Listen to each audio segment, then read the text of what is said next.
Hi, everybody. Welcome to Coach's Playbook with Paul LaPolice, your home for elite CFL breakdown analysis. Today, the Winnipeg Blue Bombers defense was spectacular last week versus the Edmonton Elks. They won the back-to-back first one on the road. That's a huge thing. Now they got to take care of business at home. But what did they do?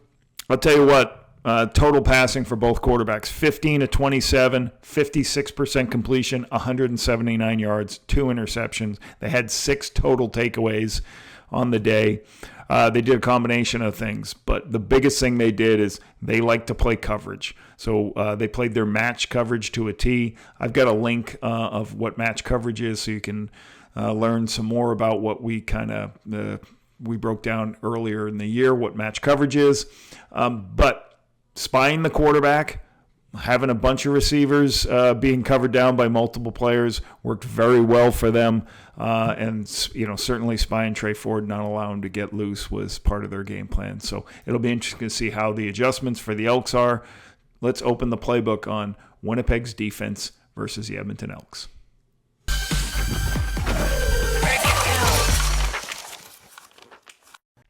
One of the things I think the Elks have to do is utilize multi-formations. Those are 2 offensive linemen, Jacob Zott, Hunter Stewart. So they're showing a definite run look. So they only have 3 receivers in the game, 1 running back, and 2 basically fullbacks or offensive linemen. So look at how Winnipeg has to handle it. Okay, so they have 4 down linemen. There's a linebacker. They try to bring everybody into the box. So now they're playing run. What does that open up? One-on-one on the outside. So they're going to have to do some throwing out of these run sets. It's something I talked about last week. On 1st and 10, yes, running the football is important. Staying on schedule is important. But Winnipeg is so good on 2nd and long throwing, you got to create some explosive plays with the one-on-one matchups from a run look and force all these people to play the run, get your one-on-ones on the outside. As you can see right here, Winnipeg's trying to stop the run. They're going to do their best to handle the run, but that's where you got to take your shots, on the outside. Problem with Winnipeg is you also got Willie Jefferson to think about over here, left part of your screen. So when he wins in a 4-man rush, gives you really a lot of problems because you can commit everybody else to coverage. You don't have to rush 5 people. You don't have to rush 6 people. So then you can get numbers in coverage. 1, 2, 3, 4 people over those 3 receivers. So those 3 get handled by those 4. There's 2 receivers out here. So you have 1 and 2 receivers, and the linebacker adds. That's the 3rd, and he's tied to him. So they basically have 3 people covering 2, and they have 4 people covering 3. That's what Winnipeg does so well, and when you have Willie Jefferson rushing, it makes it even worse. 4x1 set. Edmonton likes calling it again. Let's show what's happening there's 4 receivers to the field. There's 1, 2, 3, 4, 5 people committed to that. So, okay, we have 5 people committed to that one. You still have a couple of people left. You have an inside linebacker. You have another defensive back. All right, and so they're running down. Why are they doing that? 1 is taking the back, man-to-man. 1 is spying Trey Ford. He's going to follow him wherever he is. So that still leaves a 2-on-1.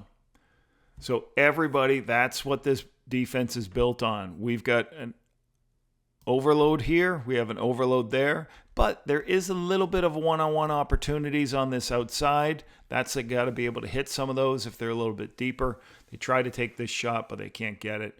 But that's the problem playing this defense. Not a lot of guys open.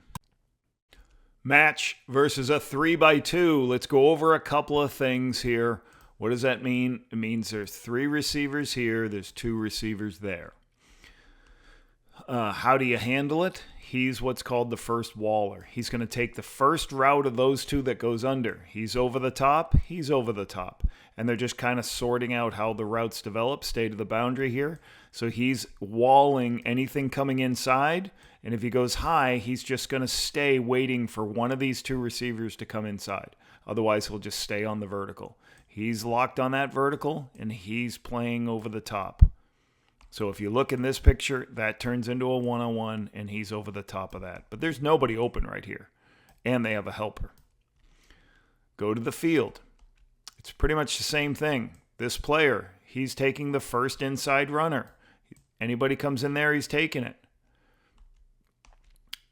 He's inside on a to handle a post. He's outside to handle a corner, and he's basically in a one-on-one.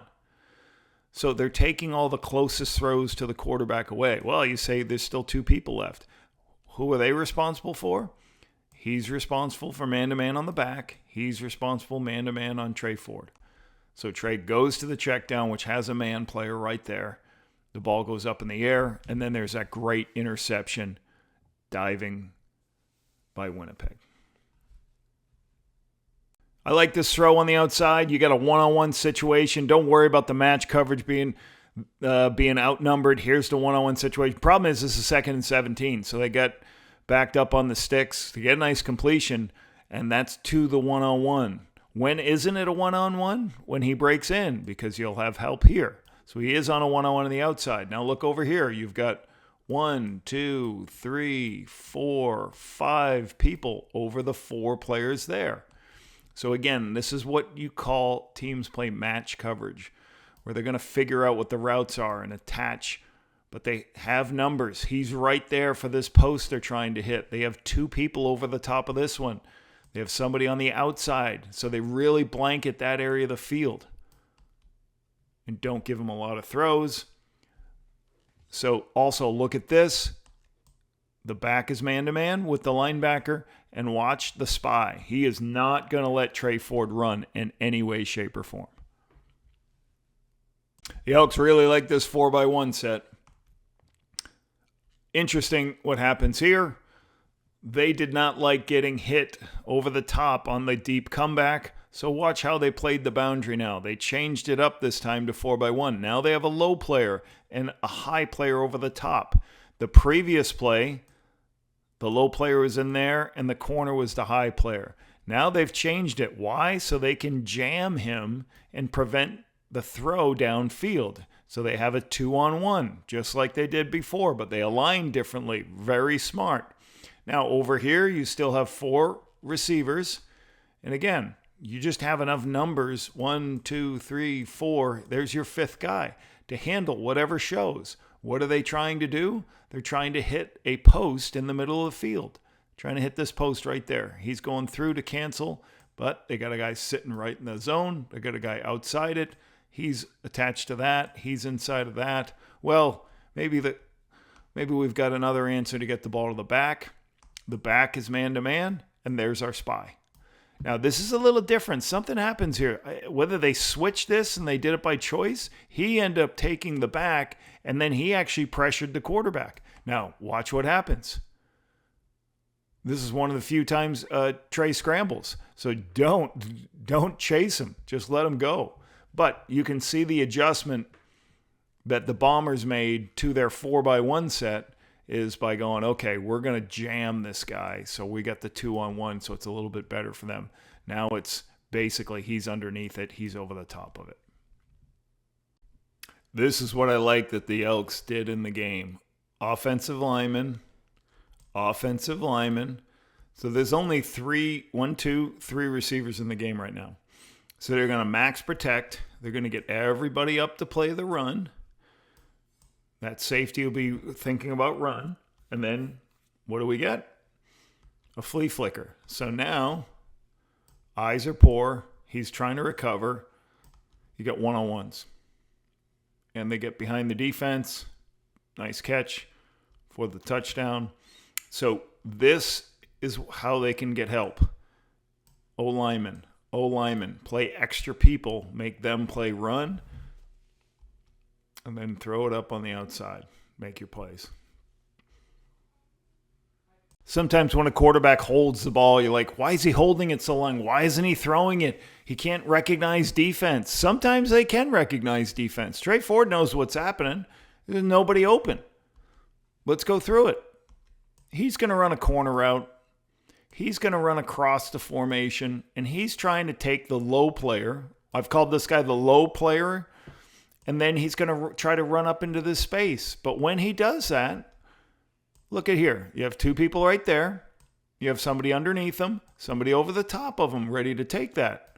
He's over the top of that one. He's kind of in a one-on-one, but he's going to drive this. This ball's going to be, if he throws it to the wide side of the field, it's going to take a long time. He's on a one-on-one.